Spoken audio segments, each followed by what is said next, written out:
Good evening everyone. आप लोगों का काफ़ी ज़्यादा रिक्वेस्ट था कि स्टॉक सिलेक्शन के ऊपर वीडियो बनाया जाए। हालांकि मैंने स्टॉक सिलेक्शन का जो प्रोसेस या मेथड है ऑलरेडी मैंने आप लोगों के साथ शेयर किया था, बट फिर भी आज के इस वीडियो में मैं फिर से एक बार आप लोगों के साथ कुछ स्टॉक सिलेक्शन का प्रोसेस शेयर करने जा रहा हूँ। बहुत ही ध्यान से देखिएगा एंड समझने की कोशिश कीजिएगा, और उम्मीद करता हूँ कि वीडियो देखने के बाद या फिर जो प्रोसेस आपके साथ शेयर किया जाएगा उसको समझने के बाद आगे चलकर कोई परेशानी नहीं होनी चाहिए। और हाँ, अगर वीडियो पसंद आता है तो वीडियो ज़रूर से लाइक कीजिएगा, और अगर आपको लगता है किसी के साथ शेयर करना चाहिए शेयर भी कीजिएगा, और अगर अभी तक आपने चैनल को सब्सक्राइब नहीं किया तो चैनल को सब्सक्राइब भी ज़रूर से कर लीजिएगा। सो अभी चलिए हम स्टार्ट करते हैं एंड समझने की कोशिश करते हैं। मैं एक ब्लैंक स्पेस लेता हूँ और यहाँ पर चलिए समझते हैं। सबसे पहला जो मेथड है वो है स्टैक रैंकिंग, और ये स्टैक रैंकिंग मैं आपको सेक्टर वाइज बताने जा रहा हूँ, ना कि स्टॉक वाइज। अब स्टैक रैंकिंग का मतलब क्या है कि कोई मान लेते हैं कि निफ्टी 50 में 50 स्टॉक है, राइट। अब 50 स्टॉक है, 50 स्टॉक को अगर आप ऑफ मार्केट में, जब मार्केट क्लोज हो जाते हैं, उसको अगर आप देखोगे और इसको अगर शॉर्ट करोगे, शॉर्ट कई तरीके से शॉर्ट हो सकता है। आप अल्फ़ाबेटिकली शॉर्ट कर सकते हो। अगर अल्फ़ाबेटिकली शॉर्ट करोगे लेटर वाइज, तो पहले ए से जितने भी स्टॉक का नेम आ रहा है वो सबसे पहले दिखाएगा, उसके बाद बी से दिखाएगा, उसके बाद सी से दिखाएगा, राइट। कुछ इस तरीके से शॉर्ट होगा, बट हम शॉर्ट उस तरीके से नहीं करेंगे। हम जो भी 50 स्टॉक है उसको हम शॉर्ट करेंगे, यानी कि फिल्टर करेंगे इसके आज के परफॉर्मेंस के हिसाब से, यानी कि आज कितने परसेंट का इसमें चेंजेस आया, चाहे प्लस में हो चाहे माइनस में हो। अगर हम ऐसे करेंगे तो अगर मान लेते कि हम ग्रेटर से लोएस्ट हम चीज़ों को शॉर्ट करना चाह रहे हैं, ग्रेटेस्ट से लोएस्ट, यानी कि आज सबसे ज़्यादा अच्छा परफॉर्मेंस जिसने किया है वो सबसे टॉप रहेगा, और सबसे वर्स्ट परफॉर्मेंस जिसका है वो सबसे माइनस परफॉर्मेंस वाला नीचे रहेगा। कुछ इस तरीके से शॉर्ट होगा, राइट। तो फॉर एग्जांपल कि मैं ऐसे ही एक हाइपोथेटिकली बोल रहा हूँ कि रिलायंस, सबसे ज़्यादा रिलायंस ने आज के दिन मान लेते हैं कि मूव किया है, जो कि 5%। उसके बाद मैं मान के चल रहा हूँ कि एक्सिस बैंक है जो कि 3.5%। इस तरीके से आ रहा है। एंड लास्ट में मान लेते हैं कि विप्रो है जो कि जिन्होंने आज -4% का लूज़ किया है। तो कुछ इस तरीके से शॉर्ट होगा। तो हम अभी स्टॉक को शॉर्ट नहीं करेंगे, हम शॉर्ट करेंगे सेक्टर को। तो आपको सबसे पहले सेक्टर को शॉर्ट करना है, और उसमें से देखना है कि रैंकिंग के वाइज सबसे ऊपर टॉप पर कौन बैठा हुआ है, जो टॉप गेनर वाला कौन सा स्टॉक है, राइट। सबसे ऊपर टॉप गेनर वाला कौन सा स्टॉक है, उस सेक्टर है, आपको उसको लेना है। और टॉप लूज़र वाला जो सेक्टर है उसको लेना है। अब दो सेक्टर को सबसे पहले आप लोगे अलग करोगे। अब सेक्टर के अंदर जाओगे। सेक्टर के अंदर जाने के बाद हर एक सेक्टर में, दोनों सेक्टर के अंदर आपको स्टॉक मिलेगा, किसी में 4, किसी में 5, किसी में 2 या किसी में 3, कुछ इस तरीके से आपको स्टॉक मिलेंगे। अब इस सेक्टर को देखना है कि अगर सेक्टर टॉप गेनर है, इसका मतलब क्या है, इसके अंदर का जितने भी स्टॉक है उन्होंने अच्छा परफॉर्मेंस किया है, जिस वजह से ये टॉप गेनर हुआ है। अब वहाँ पर आपको ये ढूंढना है कि इन स्टॉक में से कौन सा ऐसा स्टॉक है जो आज के दिन परफॉर्म नहीं किया है, वो सपोर्ट पर पड़ा हुआ है, या फिर आज के दिन लूज़ किया है। जो स्टॉक लूज़र रहेगा, रैंकिंग वाइज सेक्टर के अंदर स्टॉक जो लूज़र रहेगा उसको पिक करना है, वॉच लिस्ट पर ऐड करना है। और जो टॉप लूज़र सेक्टर है उसमें आपको देखना है कि कौन सा ऐसा स्टॉक है जो आज के दिन गेन कर गया है। जो गेन किया हुआ है उसको आपको पिक करना है, वॉच लिस्ट पर लेना है। अब टॉप लूज़र सेक्टर है तो डेफिनेटली इसके अंदर का जितने भी स्टॉक है वो गिरेगा, और इसका मतलब ये नहीं कि 100 में से 100% स्टॉक ही गिरेगा, राइट। गिरा है स्टॉक जिस वजह से सेक्टर टॉप लूज़र बना, बट इसमें से कुछ हो सकता है कोई रेजिस्टेंस पर जाकर हिट करके क्लोज कर गया है, या फिर आज के दिन फ्लो में अपसाइड में चला गया है, तो उसको आप पिक कर सकते हो, अपने वॉच लिस्ट पर ले सकते हो। अभी आपको करना क्या है, नेक्स्ट डे को जो टॉप गेनर वाला सेक्टर से अपने टॉप लूज़र स्टॉक को लिया है, गेनर सेक्टर से लूज़र स्टॉक को लिया है, इसको लॉन्ग के लिए देखना है। अगर इसमें सपोर्ट बिल्डअप होता है तो आप इसको लॉन्ग करोगे। जो टॉप लूज़र वाला सेक्टर है उसमें से जो आप टॉप गेनर स्टॉक को पिक किए हो उसको आपको शॉर्ट के लिए देखना है। अगर रेजिस्टेंस फॉर्म होता है उसमें तो शॉर्ट करना है। अब इसको इस तरीके से भी कर सकते हो कि मान लेते कि आपने ये स्टॉक को सिलेक्ट कर लिया है। अब नेक्स्ट देखो निफ्टी का ओपनिंग को एक बार देख लीजिएगा। निफ्टी अगर रेंज बाउंड ओपन होता है तो ये रिवर्स कर जाएगा। रेंज बाउंड ओपन होता है तो जो टॉप लूज़र में आपने सिलेक्ट करके रखा हुआ है ऊपर जाने की कोशिश करेगा, और जो टॉप गेनर स्टॉक आपने चूज़ करके रखा हुआ है शॉर्ट करने के लिए वो नीचे आने की ही कोशिश करेगा अगर निफ्टी रेंज बाउंड है। अब निफ्टी रेंज बाउंड होने के बाद थोड़ा सा वेट अप करोगे, क्या निफ्टी का क्या परफॉर्मेंस है ओवरऑल, क्या वो लूज़ करना चाह रहा है या गेन करना चाह रहा है। अगर निफ्टी गेन करना चाह रहा है, अगर निफ्टी ओपन होने के बाद वो स्ट्रांग होने की कोशिश कर रहा है तो जो लूज़र स्टॉक है उसको आप लॉन्ग के लिए देखोगे। अगर निफ्टी रेंज बाउंड ओपन होने के बाद तो वो वीक हो रहा है, नीचे आने की कोशिश कर रहा है, तो जो लूज़र सेक्टर में से गेनर स्टॉक को आपने सिलेक्ट किया है उसको आप शॉर्ट के लिए देखोगे। तो क्या होगा, निफ्टी के साथ आपका स्टॉक भी अलाइन हो जाएगा और सेक्टर ऑलरेडी अलाइन पर पड़ा हुआ था, राइट। तो ये सबसे पहला ये एक मेथड है जिसको आप यूज़ करके एक अच्छे स्टॉक को पिक कर सकते हो। दूसरा जो है वो है ब्रेकआउट, जो कि सेक्टर का ब्रेकआउट। ओके, अब सेक्टर का ब्रेकआउट मीन्स मान लेते कि ये सेक्टर का चार्ट है। सेक्टर कुछ इस तरीके से, ये डेली चार्ट है, डेली कैंडल है। सेक्टर में ब्रेकआउट होकर ऐसे क्लोज करके बैठा हुआ है, अपने पिछले कैंडल को क्लोज करके ब्रेक करके ऊपर जाकर क्लोज किया हुआ है।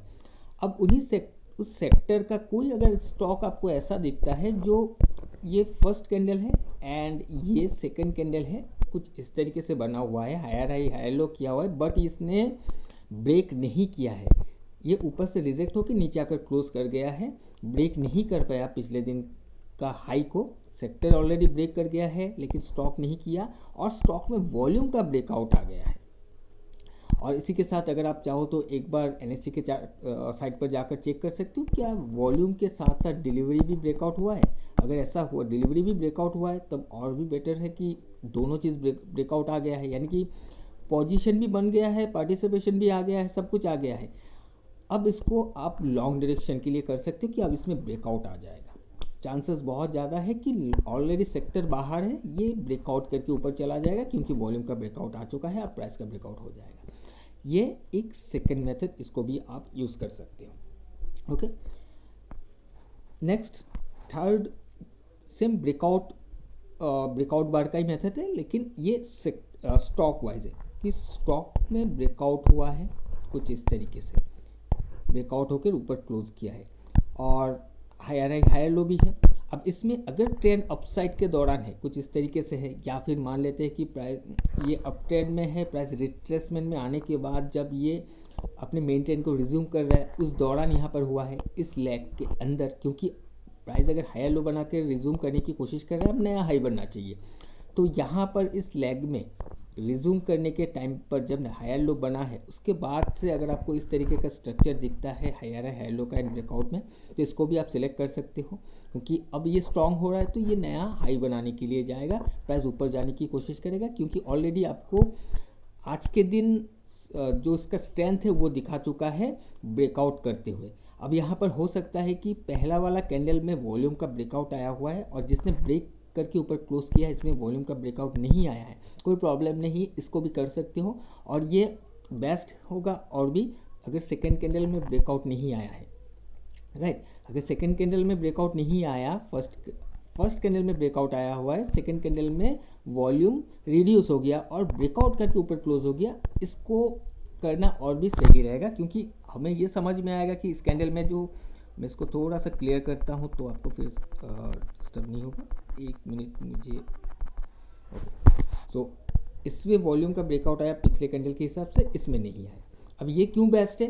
बेस्ट इसलिए है कि इसमें जब वॉल्यूम का ब्रेकआउट आया, इसका मतलब ये है कि बहुत ज़्यादा क्वांटिटी के साथ एक्सचेंज हुआ है। अब एक्सचेंज हुआ है तो यहाँ पर बाइंग एंड सेलिंग दोनों ही हुआ है। अब हमें ये समझ में नहीं आएगा, क्योंकि हो सकता है कैंडल कलर ग्रीन हो सकता है कैंडल कलर रेड हो, बट इसका मतलब ये नहीं कि कैंडल कलर रेड होने से ही कि सेलर ही है, यहाँ पर बाइंग भी हुआ है, या फिर कैंडल कलर ग्रीन होने से इसका मतलब ये नहीं कि बाइंग ही है, सेल भी हुआ, दोनों ही हुआ है, जिस वजह से ही ये प्राइस ऊपर नीचे होकर क्लोज किया है। दोनों का ही पार्टिसिपेट करना चाहिए, कंट्रीब्यूशन चाहिए बायर्स एंड सेलर का, तब जाकर प्राइस मूव करता है, राइट। तो अब यहाँ पर जब वॉल्यूम का ब्रेकआउट आया, हमें समझ में आया कि कुछ ना कुछ हुआ है, यहाँ पर बहुत ज़्यादा मात्रा में एक्सचेंज हुआ है। नेक्स्ट कैंडल जब ऊपर गया, ये हमें कंफर्म कर रहा है कि वॉल्यूम बढ़ने के बाद प्राइस का डायरेक्शन ऊपर जा रहा है, यानी कि बायर्स यहाँ पर इंटरेस्टेड है, जिस वजह से प्राइस को अभी अप डायरेक्शन में मूव करना चाहिए। सो इस पैटर्न को भी आप सिलेक्ट कर सकते हो वॉच लिस्ट पर ऐड करने के लिए कोई भी एक स्टॉक को, ओके। बट आपको इसमें सिर्फ एक चीज़ ध्यान देना है कि जो भी मेथड से आप यूज़ करो, स्टैक रैंकिंग को तो आप नॉर्मली ऐसे ही देख सकते हो, बट बाकी जो आप चार्ट पर जब स्टॉक को देखकर इसको सिलेक्ट करने की कोशिश करोगे तो आपको ट्रेंड पर ध्यान देना है। इसका ट्रेंड आप ट्रेंड होना चाहिए, या तो मेजर ट्रेंड अप ट्रेंड हो या फिर रिट्रेसमेंट ट्रेंड अप ट्रेंड हो, शॉर्ट टर्म हो लॉन्ग टर्म हो, बट ट्रेंड अपसाइड में होना चाहिए, तभी आपको एक अच्छा मूव देखने के लिए मिलेगा, ओके।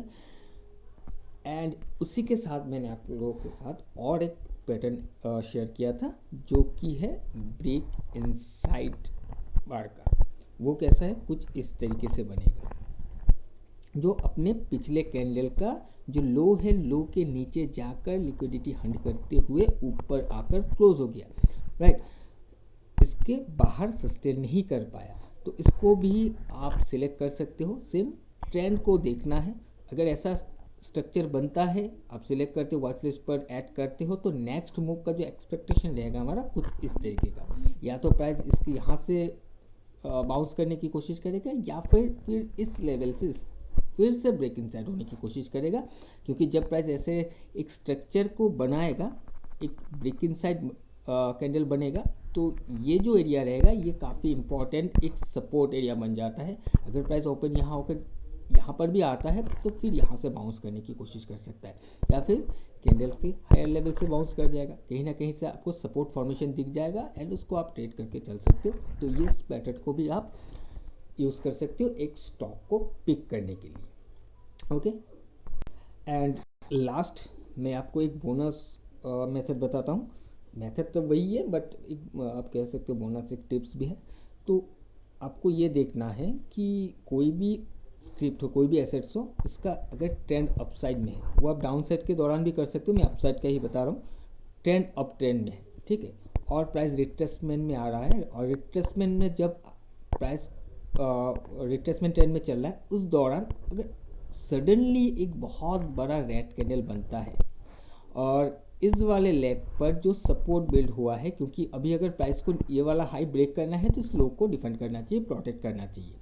सो इस लेग पर कहीं पर ना कहीं तो सपोर्ट हुआ, फॉर्म ऑब्वियसली हुआ होगा, कोई ना कोई डिमांड एरिया रहेगा। अगर प्राइस एकदम से फॉल करता है, कैंडल बनाता है स्ट्रॉन्ग रेड कैंडल वॉल्यूम के साथ, और वहाँ पर आकर हिट करके रुक जाता है, एंड नेक्स्ट डे एक इनसाइड कैंडल बनाता है, या फिर ब्रेक इनसाइड कैंडल बना देता है, इसको आप अप डायरेक्शन के लिए ट्रेड कर सकते हो।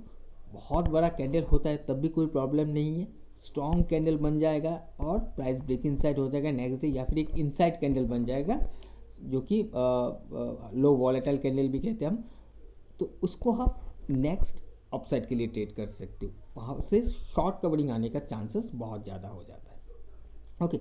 तो कुछ इस ये 2-3 मेथड है, इसको यूज़ करके आप स्टॉक आराम से पिक कर सकते हो, और आपको डेफिनेटली ट्रेड मिल जाएगा। देखिए, ऐसा नहीं है कि हर दिन हर स्टॉक में वैसा पैटर्न बनेगा, स्टॉक बदलता रहेगा। आज मान लो आज रिलायंस में कोई ना कोई जो आपको पैटर्न बताया गया है रिलायंस में बन गया, कल रिलायंस में नहीं बनेगा, कल हो सकता है HDFC में बन गया, परसों हो सकता है एक्सिस में बन गया। तो स्टॉक बदलता रहेगा, लेकिन ये जो पैटर्न है ये रिपीट होता रहेगा। ये आज यहाँ से यहाँ आ जाएगा, कल यहाँ से कहीं और स्टॉक में बनेगा, परसों वहाँ से किसी और एक स्टॉक में बनेगा, ये चेंज होता रहेगा। पैटर्न्स ये किसी न किसी स्टॉक में बनता रहेगा, आपको ट्रेड मिलेगा ही मिलेगा। हाँ, आपको इंट्राडे में कैसे बनाना है ट्रेड, वो आपको समझ के देख कर प्राइस को पढ़कर बनाना है, बट स्टॉक को अगर आप देखोगे, जो हाइपोथेसिस बनाओगे कि नेक्स्ट डे ग्रीन कैंडल बनना चाहिए, आपको 80% ऑफ द टाइम आपको दिखेगा कि हाँ ग्रीन कैंडल ही बना है। हो सकता है कि आपको ट्रेड का मौका नहीं दिया, वो अलग बात है, okay. So guys, I hope कि आपको समझ में आया होगा कि क्या मेथड है, कैसे आपको सिलेक्ट करना है। कोई भी कन्फ्यूजन है तो मुझे कमेंट करके ज़रूर से बताइएगा, मैं कोशिश करूँगा कि आपको सॉल्यूशन दे पाऊँ। सो आज के लिए इतना ही, हम मिलेंगे किसी और एक नए वीडियो में। Till then, bye bye.